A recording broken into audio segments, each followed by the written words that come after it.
Did you know if you have ADHD, you have a 1 in 2 chance of also struggling with anxiety? And that compares to only 20% in the general populace. That's a pretty shocking statistic. But actually, it's not that shocking if you think about what most people with ADHD go through in their childhood. So, maybe you were unfavorably compared to a sibling your whole childhood, or maybe you heard from teachers if you just only tried harder, things would go okay. And so these negative messages do add up after a while and they turn into anxiety and sometimes depression. So, if you struggle with crippling chronic anxiety, you should absolutely be in the care of a medical professional, certainly somebody to give you medication, and in addition, a therapist as well. There's whole outstanding practices just dedicated to helping people with anxiety issues. But I'm a coach, so I'm going to talk about anxiety and stress management as an executive function. Most people consider stress management to be an executive function.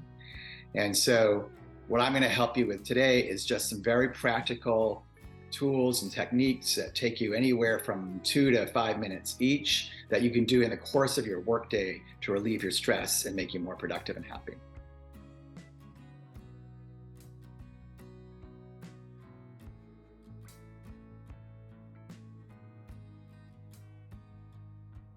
Okay, technique one is unsurprisingly breathing.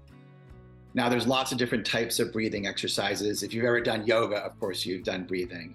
There's alternate nostril breathing, there's pursed lip breathing, there's box breathing.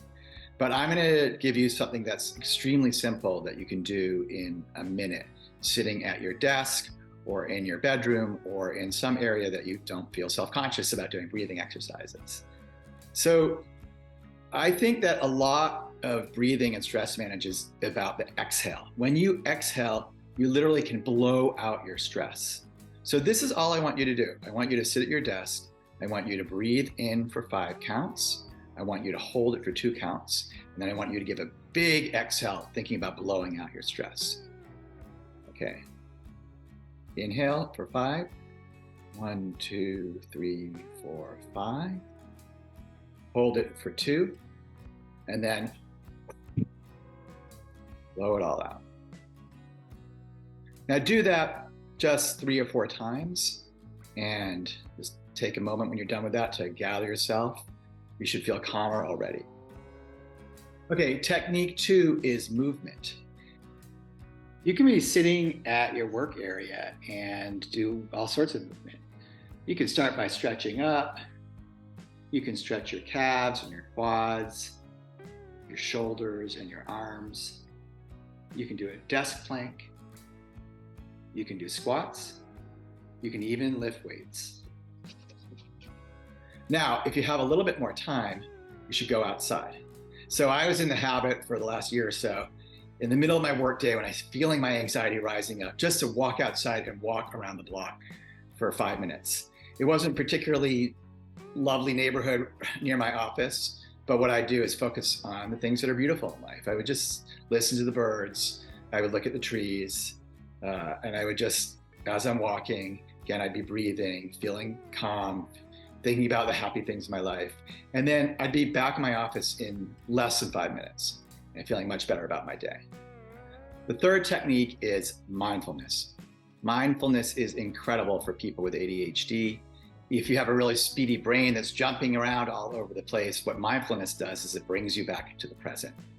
So John Kabat-Zinn, who's one of the leaders in the very fast-growing mindfulness movement, describes mindfulness as mindfulness means paying attention in a particular way on purpose in the present moment and non-judgmentally. Here's a 60-second meditation activity that will help you with mindfulness. Sit at your desk, close your eyes, put your hands face down on your desk, feel the contact between your hands and your desk. Feel the contact between your feet and the floor. And then put yourself in a place that makes you feel calm. It could be a beach that you love to go to. It could be the mountains. It could be a favorite hiking trail. So let's say you're in the forest at your hiking trail. Put yourself in that scene and really, really think about what you'd be hearing, sounds of the birds, sounds of the wind, what you'd be smelling, maybe the smell of the bark from the trees around you. And just let that sense of ease seep into you. And then you're done. And it's about, like I said, 30 to 60 seconds. If you're interested in mindfulness, there are classes and activities and online sites dedicated just to mindfulness. It's an incredible practice. And it doesn't have to be perfect. It doesn't mean that you spend 30 minutes a day necessarily clearing your mind of thoughts that you hear about when you think about meditation techniques. So what is important, though, is that you're able to bring yourself into where you are right now. To summarize, management of anxiety is something that takes some time and takes a little bit of commitment. Like I said, medication can help a lot with anxiety, as can therapy.